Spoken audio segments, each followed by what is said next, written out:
Thank you again for being here. It's Riccardo Ocleppo here, the founder of OPIT, and I wanted to be here for this inaugural session of our career-related webinars and masterclasses that we will be holding throughout the summer. Today is here with us Tom Gadsby, Head of Machine Learning Engineering and Data at CareerFoundry, one of the biggest coding bootcamps in Europe and in the world, and also Master of Science in Computing at the York University. And it's a big pleasure having you here. And I look forward to the conversation with you. Thank you for Hello, having Tom. me. Hi, thanks for having me. So I will jump right into the conversation, and maybe I would start by asking you some background about yourself, very briefly. Sure. Yes, I'm Tom. I'm from the UK originally. I've been living in Germany for a number of years now. I'm a big fan of Europe, despite the UK's recent move away. Um, um, so happy to be involved in webinars like this. Um, I have been in AI for around 7 years now, which is to say I first developed a passion for it during my master's degree, where I did my thesis using reinforcement learning, and ever since then was just fascinated with data science and whichever moniker you want to use to describe the field that we're in. And I've been working ever since then in the field. I'm particularly fascinated with language, with natural language processing. I speak a few other languages besides English, and linguistics and languages has always been a passion of mine. Fortunately, it's a very hot topic right now with the rise of ChatGPT in the last couple of years, and so there's just so many opportunities, so much investment, so much curiosity in AI, in data science as it pertains to language, because obviously it's the main tool that humans like us use to communicate with each other. Um, Outside of the field of data science and machine learning, we could talk about that, but I honestly I'm in such a sort of fortunate stage of my life where I genuinely find my job incredibly interesting, and if I'm not working on data science or machine learning for CareerFoundry, then I'm working on it for myself. So You're definitely in the right spot at the right time, I would say. So it's a very good time to be a data scientist slash AI scientist. Um, Going through your past experiences and especially what you've studied to be to start up your professional career, I was struck by the fact that you actually have a BSc, a Bachelor of Science, Bachelor of Arts, probably in Chinese language studies, and then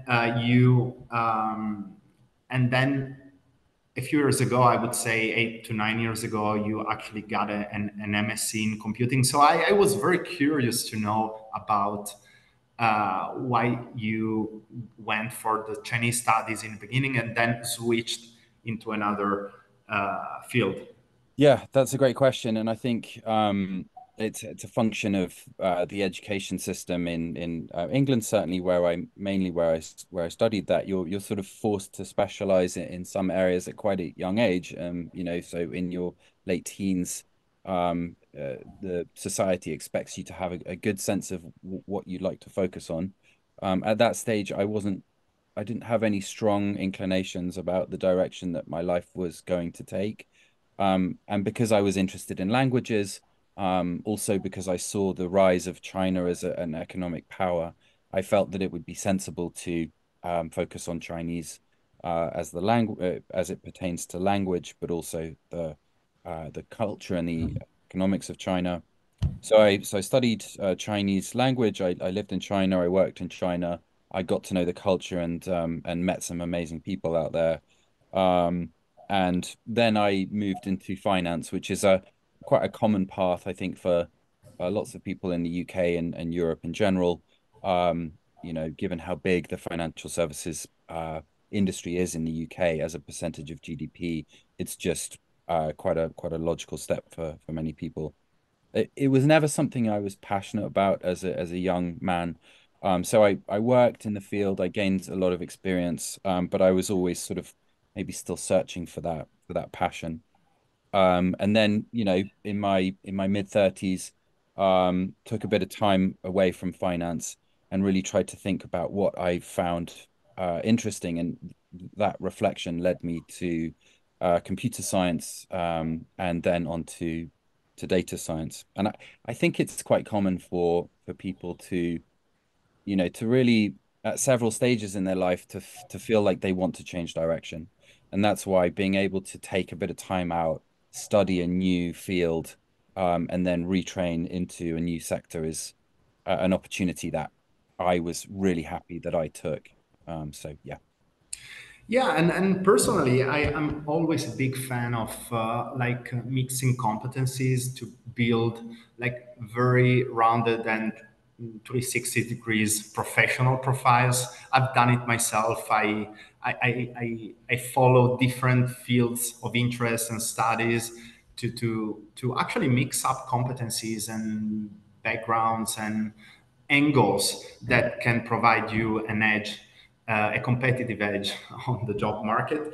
And if I look at OPIT and if I look at the students that are currently following OPIT degrees and the prospective students that are waiting for the next cohort to begin in September, I do see a lot of people, a lot of very interesting profiles coming from different sectors, banking, finance, or even sectors that really are not connected to any kind of quantitative knowledge, and they're all interested in building up their competencies by adding some quantitative and tech slash digital competencies on top of their existing profile.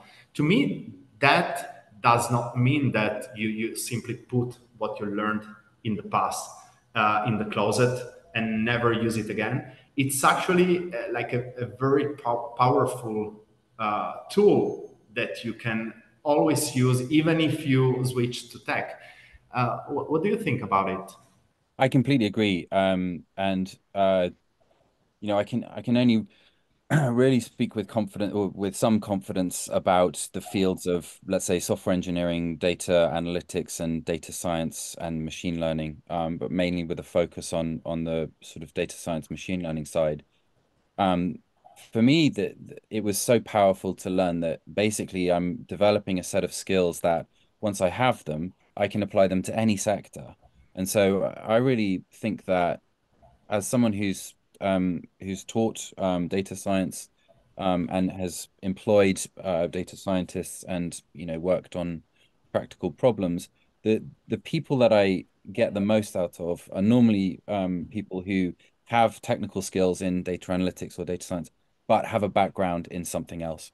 That could be, physics, it could be finance, it could be biology, it could be farming.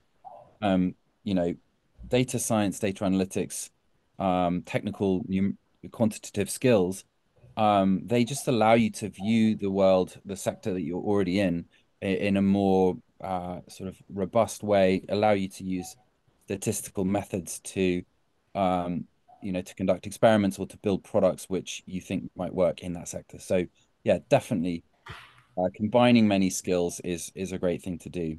And there's this, sort of anecdotal thing about having a sort of T skill is the best sort of framework where it's good to be a generalist in many areas and then have one or two areas that you really specialize in. Yeah, Yeah. totally agree.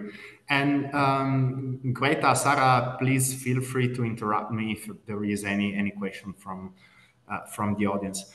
One thing I was interested to know from you it's what's your typical day? So, what do you typically do day in your professional life? Yeah, that is a great question. So let's sort of approach it with the confines of your question, a typical day. For me, it always starts with a cup of coffee, because how else do you survive? And I like to sort of take a bit of time in the morning to either do uh, some exercise or some, breathing techniques or something, so that I'm feeling like calm and prepared. And then I always start the day with some form of planning. So um, that might be planning my personal objectives. It might be planning team objectives. It might be um, working out what are the most important sort of stakeholders that I need to communicate with.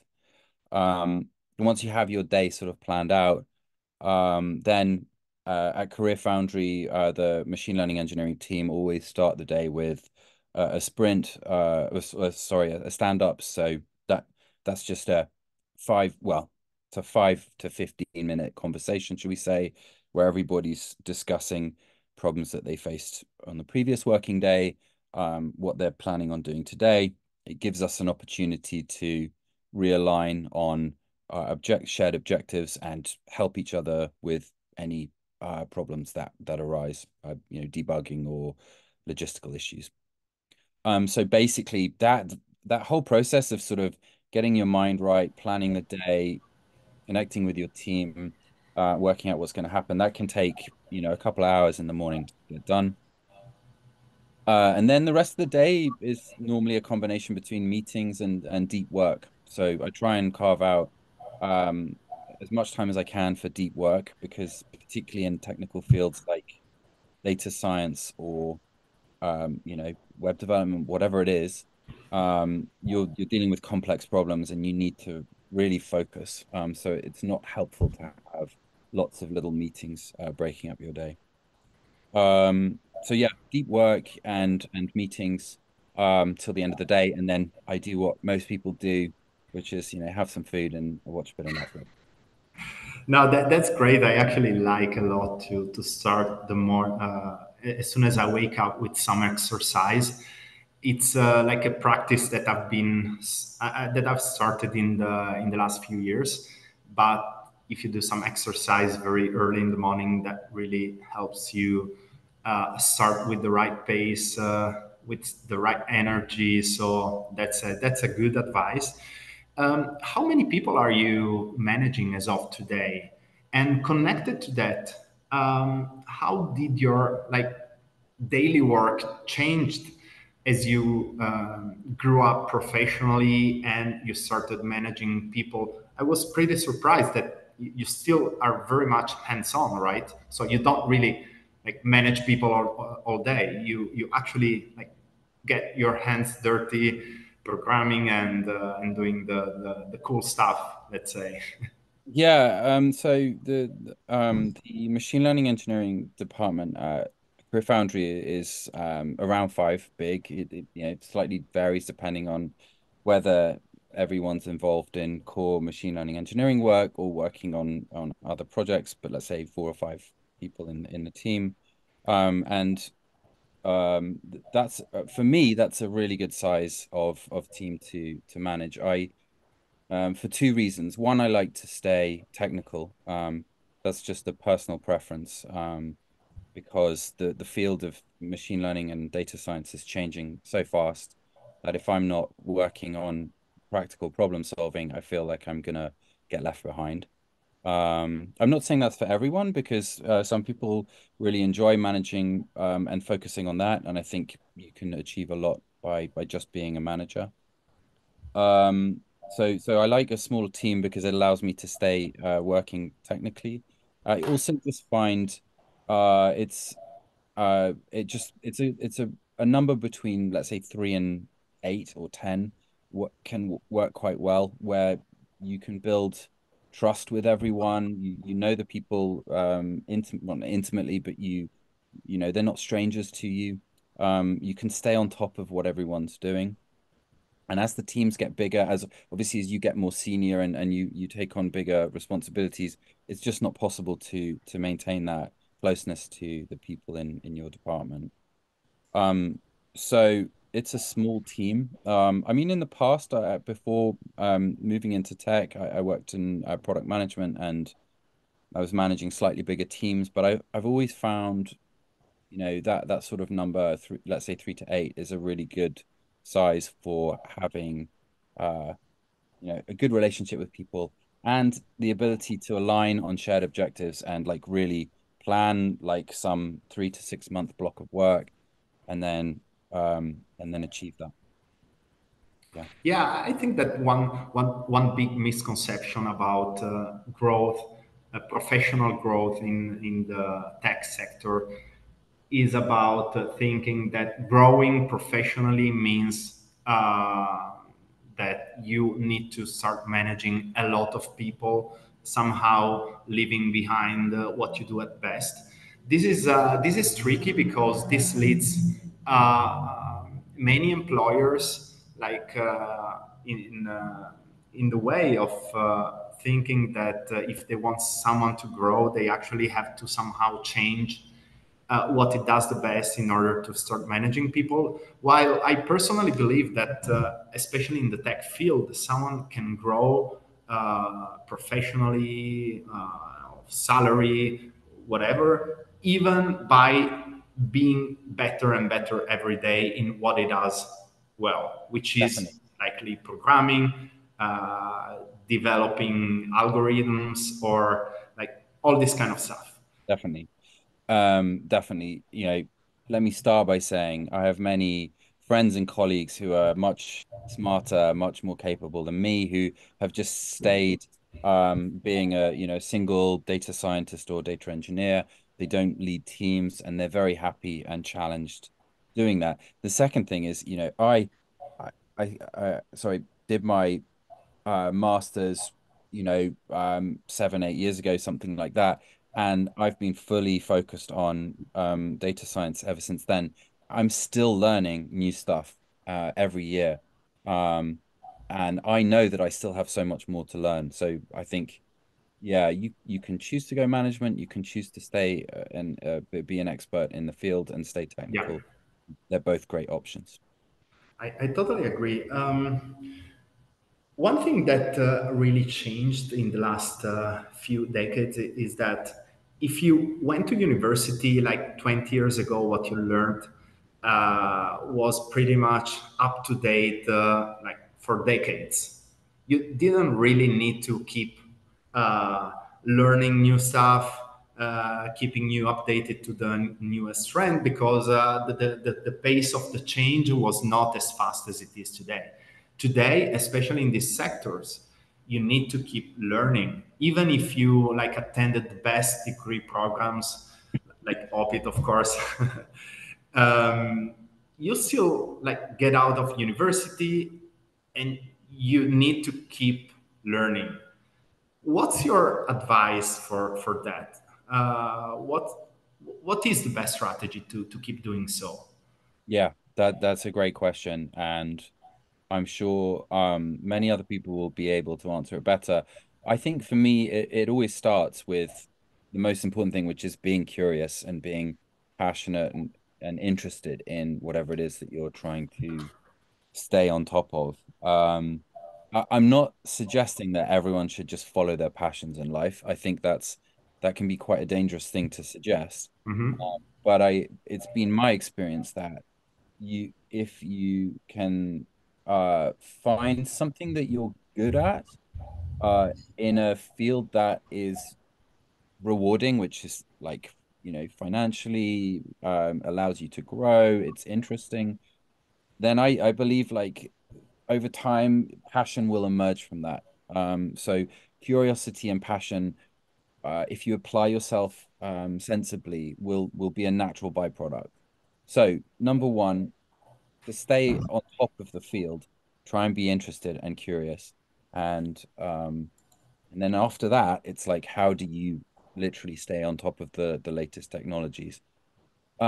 Well, number one, don't try and do it all yourself. Uh, build a network of people that are in this similar field to you, um, so that you can learn from other experts and you can give them your expertise. So I guess that would be number two is have a good network in the sector that you want to be in. And then the third is just the usual, like go to meetups, read newsletters, subscribe to cool YouTube um, podcasts, go to, webinars like this, open days at universities, um, go on LinkedIn, like I've been surprised at how receptive a lot of, experts in the field are. Like if you find someone on LinkedIn that you've watched on YouTube and you think they're amazing, write a message to them and tell them where you're doing. And not all the time, but you'll find that some people get back to you. Allows you to develop that network and to stay connected with people who are experts. Um, and then when it comes to like literally how do you train, how do you learn new stuff?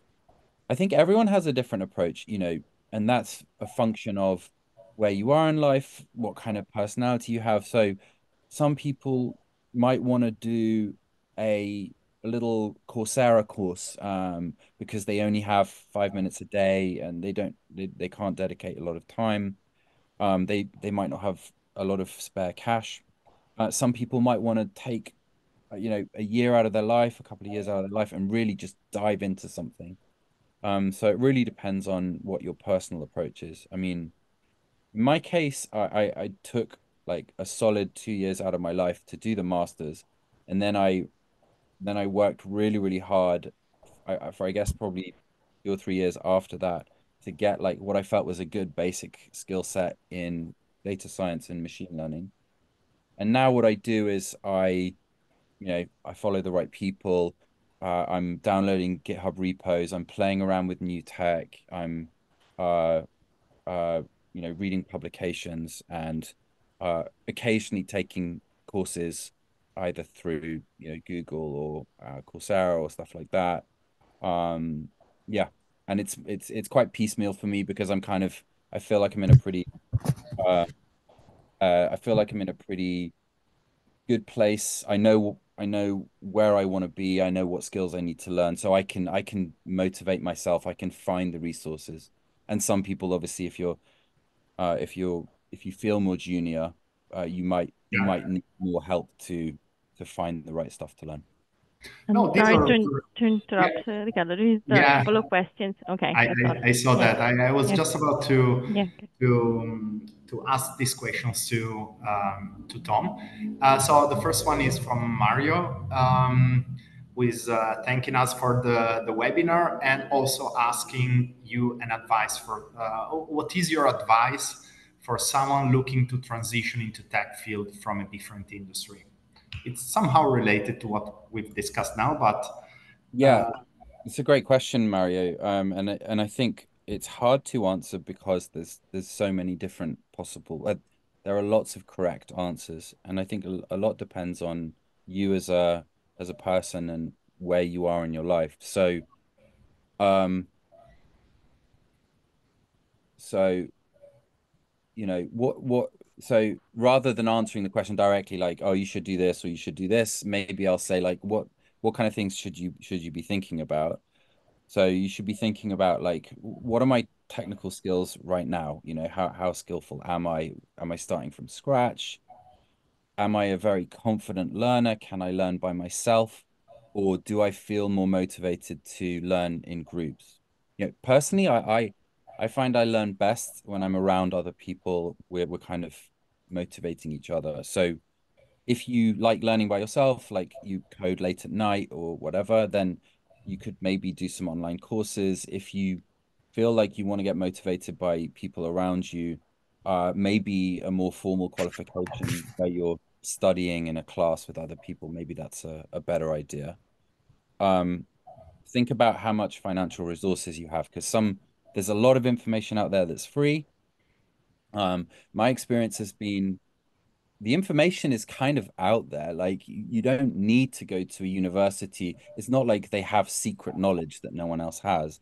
It's more like they have experts and they have classmates who motivate you, who guide you, and who can help you when you're just feeling like scared and stupid, which if you're going to get into tech, you're going to feel stupid a lot because that's how you learn.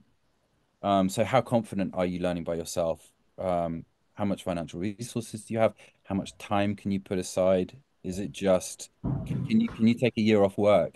Or if you have a family, do you have to do this in your evenings and weekends? And a lot of that will inform your path. But let me come back to I think the most important thing, uh, which is quite hard to know at the beginning, but I think it's really helpful, is have a sense of where you want to be. Like it's a cliche, but you know, where do you want to be in 5 years? What about tech is interesting? Is it that you just want to make a lot of money, or is it that you've always been passionate about cybersecurity? So try and ask yourself those hard questions. Once you have those answers, it's gonna you then maybe have more like an end point, and you can start to guide yourself towards an end point. And don't give up. Be persistent. That's the main thing. It's I, gonna I agree a lot that there is no like general rule to do that. I also agree on the question of asking yourself where you want to be in 5 years. What my parents were asking me that when I didn't know, I found it extremely challenging to answer that. It's a lot easier when you somehow are there to look back and ask yourself where you want it to be in 5 years from now. But it's very challenging as a question in general. I think that the questions that you pointed out and the things you should consider, how much time you have, how much of a budget you have, those are really important questions. It's if you were to ask me my opinion, it's also a matter of how fast of an outcome you want to have. Um, and yes, also the question that you pointed out, whether you can study well alone without a network, or you also need professors, you need tutors, you need students to interact with. Definitely today, the digital world and the digital education landscape offers you a solution for every single one of these needs. You can reskill yourself in 6 months. Definitely, you will have a very shorter like time to market, very shorter outcome. Um, uh, if you have time and if you want to build a more robust career in tech, in cybersecurity, in digital marketing, in whatever, I would always consider like pursuing some kind of a more formal degree. We were discussing before this webinar began with Tom, and this kind of knowledge does not only provide you the very concrete things that need that you will use on the job market, but also provides you with the context, with the foundational knowledge, with the critical thinking approach that allows you like to have a broader understanding, and also to choose from a broader career options, let's say. So this is just to provide you, Mario, also my perspective. We have Millie Young asking you another question. Apart from thanking us again, you're welcome. What emerging trends in the tech industry should aspiring professionals be aware of? So what is happening and what will happen in the next few months and years that will affect sensibly what professionals of tomorrow will need to know? Yeah, it's a great question, and I can only really speak on with confidence about the data science and machine learning engineering, maybe a bit of data engineering, that sort of data field. Um, Obviously the and my first caveat is that I have no idea what's going to be happening in 5 years' time, right? I think, so for example, I was teaching data science, and I was focusing on language, NLP, natural language processing, in 2018, 2019, which is when the Google paper, which revealed the transformer model called Attention is All You Need, right? That paper came out as I was teaching in the field. And I remember seeing that paper like a couple of months after it was published. And I was really interested in the new architecture. But honestly, I was teaching these things called LSTMs. It's another kind of neural network that also does a similar thing with good performance at the time. And I was my head was so full of LSTMs and RNNs and then these new attention network transformers. I remember thinking, it's just another thing, Transformers, one more model, whatever. And I kind of, I did work on it, but I didn't see that it was going to be transformative. So that's a long way of saying I have no idea what's going to be the next big thing in 5 years. But um, we all know that large language models, the transformer networks, are revolutionary. And I think that we will see continuing investment and research and development in areas related to large language models. So what does that mean? It basically means you're having to think, you're having to use your brain in different ways, whether you're a data scientist or a web developer or a politician. You you're relying less on memory because memory is now a function of LLMs plus a good search engine. You have a companion in your life now. I think everyone will quite quickly just expect to have an AI companion, which helps them to plan, it helps them to think, it helps them to code, to debug, whatever it is. And so this idea of like really embracing being able to outsource memory, rationalization, those sorts of skills to an AI companion that's in many ways much smarter than we are. That's a big trend. And so I just recommend embracing that. It doesn't mean they're perfect, that they have lots of flaws. So rather than seeing the flaws and thinking, well, let's not use it, embrace the flaws, learn where to be careful around these things. And then yeah, because they're not going anywhere.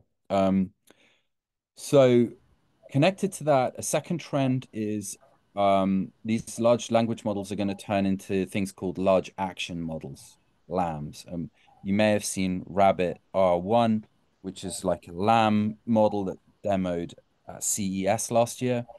What are large action models? They're basically AIs that can do more independent work. They don't need to be prompted every time. They can go and book flights for you. They can book restaurants. They can organize meetings. They can reply to emails. And these things are going to be coming. And that's just an extension of having an AI that helps you to do your job, to do your job better.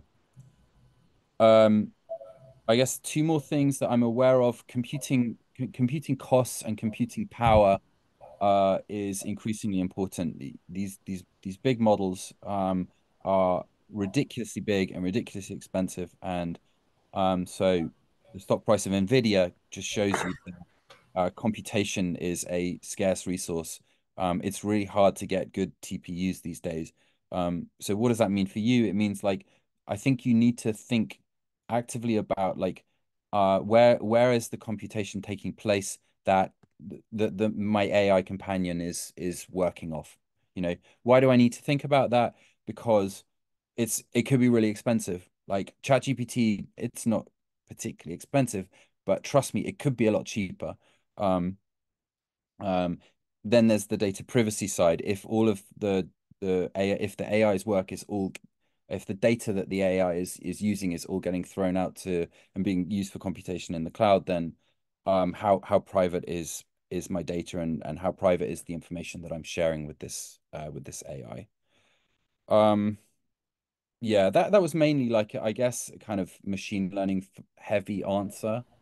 But I think if I was getting into the field now, I would definitely I would recommend everybody just trying to embrace large action models and large language models as much as possible.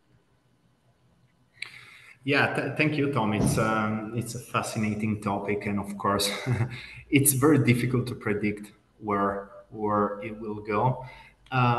You gave a lot of insights. I personally believe that in such a context where change is so profound and so fast paced, you should. You should build not just the hard competencies but also the soft competencies they're crucial on the job market.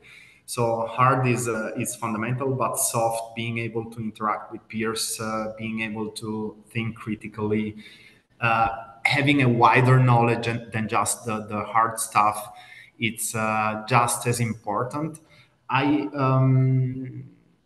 I personally found very enlightening the reading of two books that I read recently.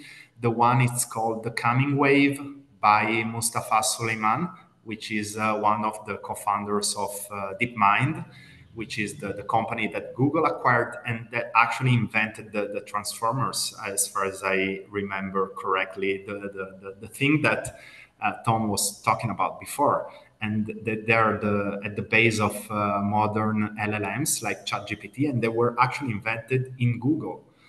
Um, One thing that I found very interesting, fascinating, but also scaring is that the coming wave is not just AI. The coming wave is the intersection of multiple transformative and general purpose technologies that are basically coming to maturity at the same time, with the same force. AI is one, but molecular biology has seen huge improvements in the past decade, and it's becoming like very easy and very cheap to modify the DNA, basically.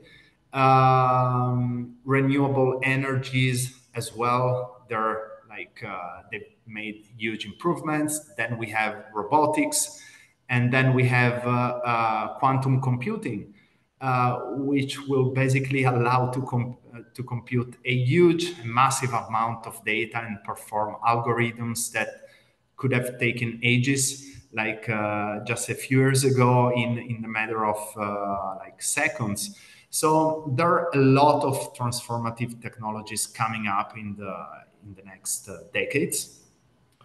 And if you want to dive further into this theme, I would also suggest reading AI 2041 by Kai-Fu Lee, which is the former managing director of Google in China and an AI scientist from the 1980s. Then of course, he's very up to date. He's a VC investor as of today, and it's very interesting because it transforms like a scenario from the future, from 2041, on what AI and all these transformative technologies will translate into real life stories. So it's kind of a novel.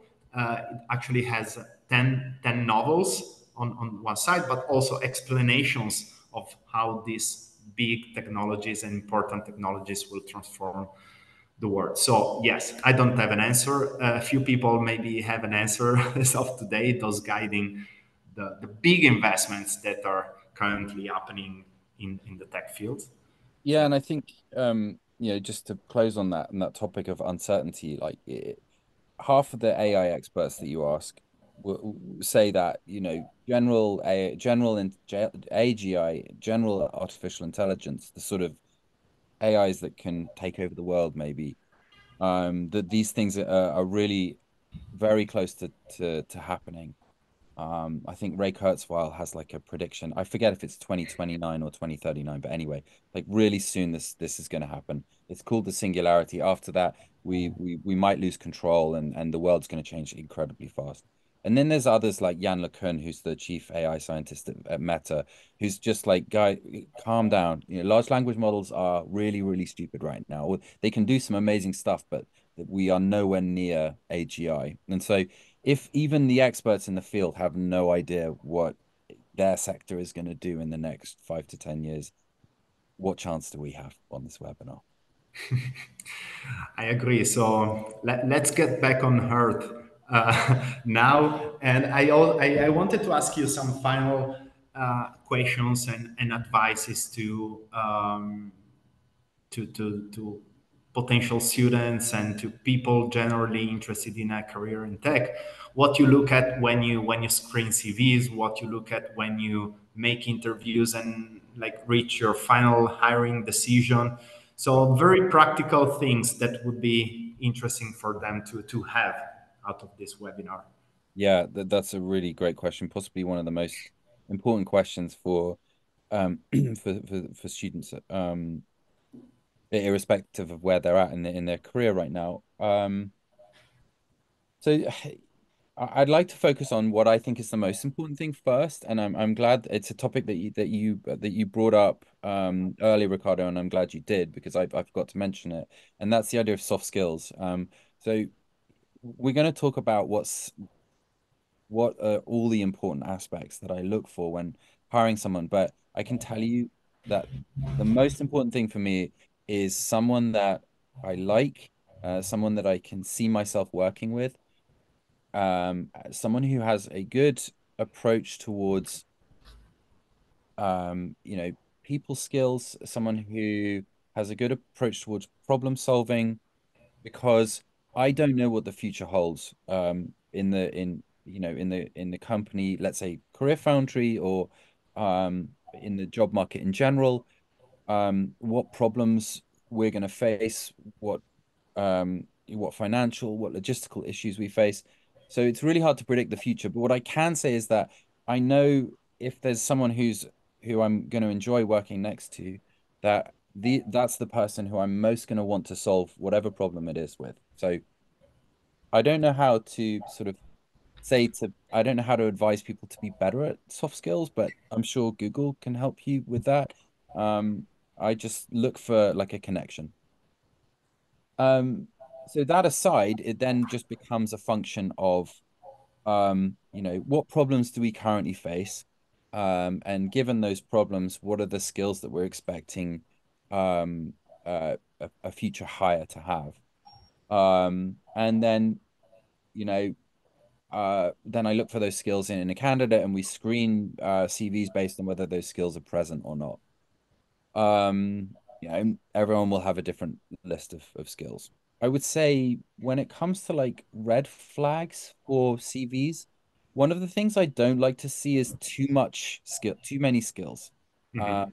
if you're an expert in, I mean, like any data scientist out there will know, if you're an expert in PyTorch and TensorFlow, I'm like, well, something doesn't, yeah, maybe that's right, but you normally pick one or the other. Or if you just list like, I don't know, shell scripting and Python and cloud engineering and cybersecurity and data analytics and data science. And if this list is like really long, um, it either means you might be fabricating some, or you may have sort of like put it like this. Um, you know what skills the job the candidate, let's say in my case me, you know what skills I'm looking for because I've posted them on the job application. Try and focus only on those skills, and don't just try and wow someone with like, oh, I know everything about everything, because that's a big red flag. um then the other thing is, just remember that when people hire, people look at lots and lots and lots of CVs, and typically we'd like to be able to read from top to bottom every CV, but most of the time you kind of find yourself skimming. So make sure um, that you're selling yourself at the beginning of the CV. So like, you know what the job is you're applying for. At the beginning of the CV, at the very top, tell the hirer exactly like 3 bullet points. I'm great at this. I'm great at this. I'm good at this, and make sure that's like the first piece of information they see. And that information should be as relevant to the job that you're applying to as possible. Then when it comes to the hiring process, I don't know. Be patient. It's a long journey. Oh yeah, so I guess I would say don't take it personally. I've had a lot more success in my life when I view hiring a bit more like a lottery than like a dating site. It's not a case of like, oh, we don't like you, therefore you should feel bad about yourself. It's there's hundreds of there's so many moving parts when you're getting hired that you don't see as a candidate. Like you see the job application, you submit your CV, and you think if your CV is good and it matches the job, then if you don't get an interview, maybe you should take it personally. But what you don't see is how stressed out the people who are reading your CVs are, like what the financial constraints are, how many other people have applied before you. Are they really just ghost applying something? There's already an in-house candidate that's got the job. So, like, given that you'll never know this, just don't take it personally. Treat it more like a lottery, and you will get results if you keep working at the process. Yeah, 100% aligned to what you said. Quality versus quantity. I don't like either, like the CVs that showcase an expert mastery in every single field, in every single library, programming language, and so on. I like to know what I'm buying, if you want to put it in this way. I know that no one can be expert in so many things, so I want to know what you're actually experts on. You get great advices. I would also recommend, if you're a tech professional, to showcase some of the work you've done, maybe even personally. If you're really passionate about what you do, I don't expect you just to do your job at school or at work. You might have some side projects, some things that you've worked on personally, and so on. That's not compulsory, of course, but that's a sign that you love what you're doing.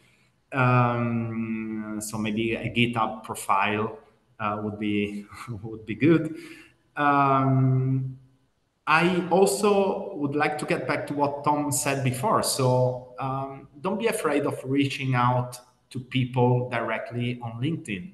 I've created like massive things by reaching out to people directly on LinkedIn throughout my professional experience, and always try to be selective. So don't do just that massively. You just want to target like people like Tom. If you want to go to CareerFoundry, you might want to reach out to him directly to understand a bit better. You might end up getting an interview or a response at least.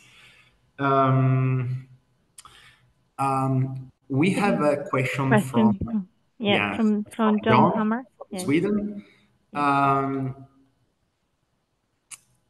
Given the popularity of AI as a focus for students, I know many here are going in that direction. Is there any other avenue that you would recommend focusing on to stand out from the crowd?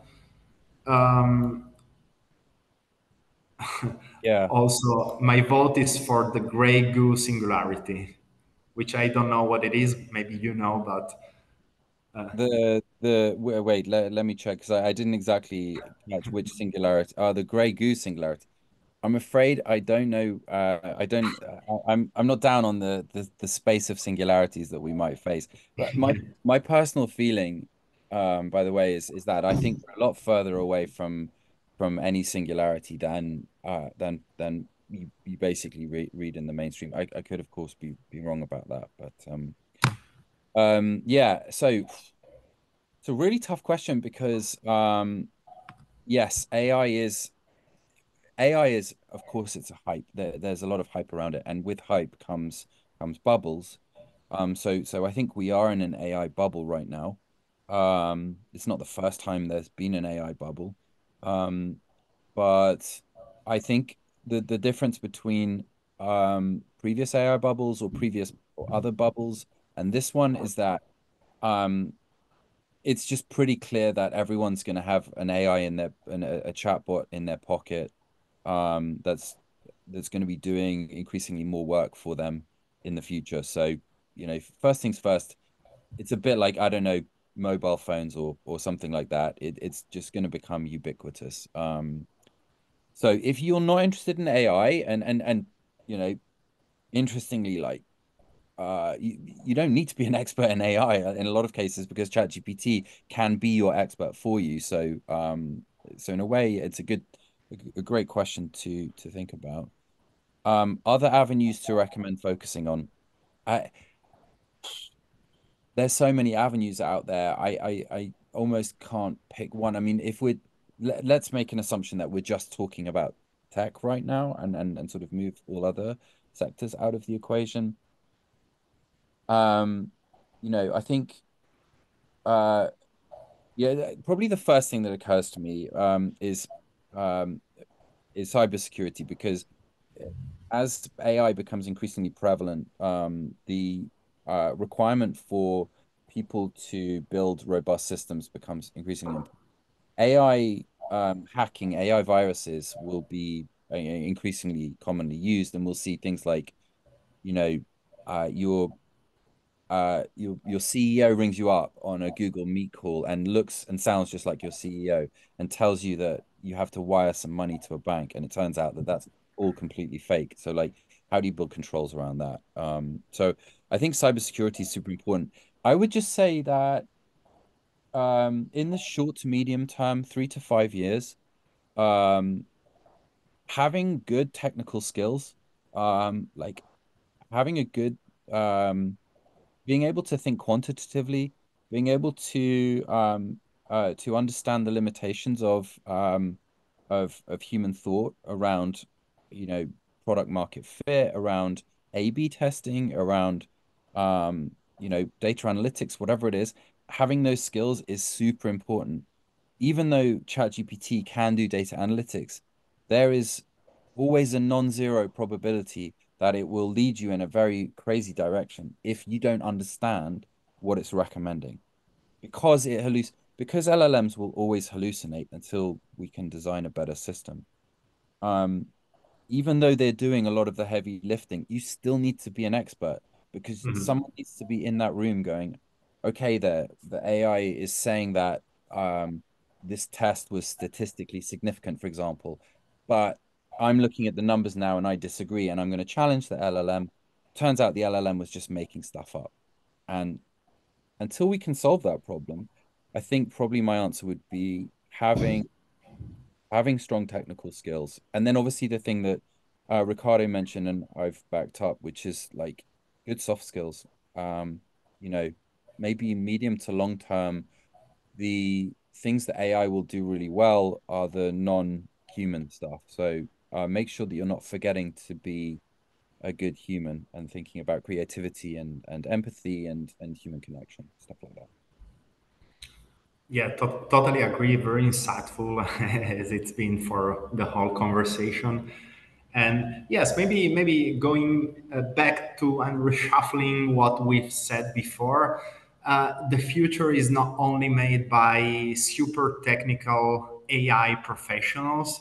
It's also made of people that know the basics of AI of or data science, but mostly know how to apply these competencies to solve real life cases, business cases, or whatever. It's very interesting what you said about cybersecurity. One thing that I'm very proud of about OPIT is the fact that having had the privilege of starting from scratch, despite having a lot of very senior people in education starting from our rector, is the fact that we were able to craft our degrees as we thought were like best for the coming years from the what will happen on the job market and where the big job shortages will be in the next decade. And as such, of course, I agree we are in a artificial intelligence bubble, but I also think that this is here to stay. So the decision that we took is to integrate AI in every single one of the programs. So we do have a technical program, a technical Master of Science in AI. We do approach AI from a technical perspective in our Bachelor in Computer Science because we deal with data science, machine learning, reinforcement learning, AI as a whole topic, and so on.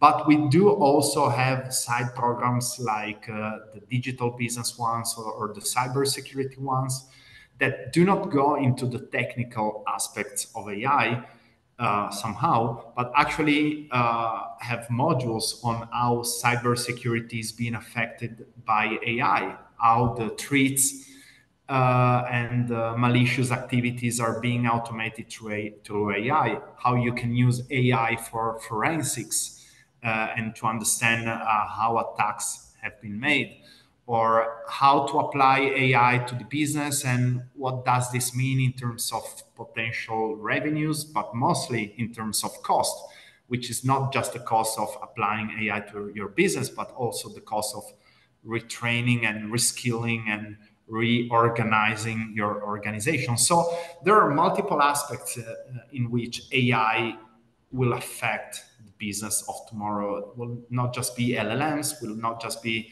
chatbots, will not just purely be technical, but will cover a broad area of fields and aspects. So was a very interesting conversation where like it's we've been talking for an hour. Is there any final remark you want to make, Tom, before saying hello to our audience? Gosh. Now I'm required to come up with something very off the top of my head. Yeah, I think assuming that we're mainly focusing on potential current future students, as someone who's been, a student, I would say that, the main words of advice is uh try try to have fun, try to remain dedicated, try to stay curious and interested. And any decision that you make right now, if it's, oh, I'm not going to do this course or I'm going to do that course, or whatever it is, it might feel like the biggest thing in the world, but life has a tendency to sort of go on. The trick is to try and stay present, stay in the now, keep looking at your options, because you may think you've made either the best decision or the worst decision of your life when you study or not study or whatever it is. But life has a way of sort of showing you new options.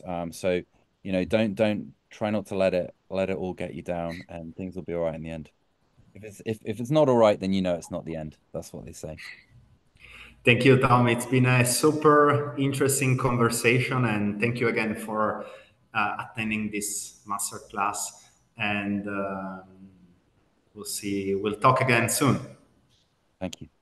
Thank you.